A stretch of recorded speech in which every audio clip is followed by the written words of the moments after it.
আসসালামু আলাইকুম। আমরা সবাই জানি চাইলের দাম, সবজির দাম, যদি কোনো মাছ মাংসের দাম বাড়ে তাহলে মানুষ একটা মিছিল বাই করে কিংবা এটা দাম কমানোর লেগে চেষ্টা করে। কিন্তু বাংলাদেশের 70% মানুষ সিগারেট খায়।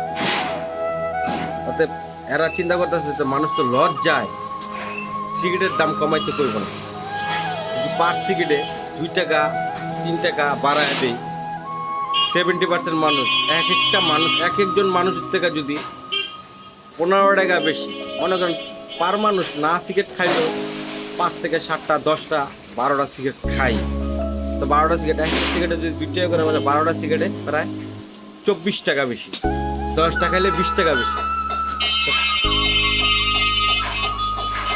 12 কোটি মানুষ, 18 কোটি মানুষের থেকে যদি 10 কোটি মানুষ সিগারেট খায়, যদি পার মানুষের থেকে পার ডে চালাকি করে 20 টাকা বেশি নেওয়া যায়, 20 টাকা বেশি, তাহলে পার ডে 1-1.5 কোটি টাকা দৈনিক নিতেছে গা চালাকি করে, যেটা মানুষ সাহস পাইব না প্রতিবাদ ছাড়া। অর্থাৎ যেরকম চাইলের দোকানে আগুন ধরায় দেয়, সিগারেটের দোকানে পারে না যে লজ্জায় আমি স্মোক করি, এই করি সেই করি, মানুষ জানতো। এই শরমে মানুষের, আর এই শরমটারে পুঁজি করে সিগারেট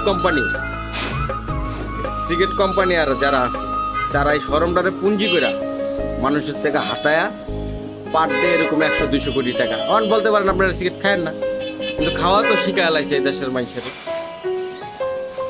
যেটা খাওয়া শিখা লাইছে এটা কি আর ফেরত নিতে পারবো না। এই দেশের চালাকি এটা বোঝা যাবে। এটা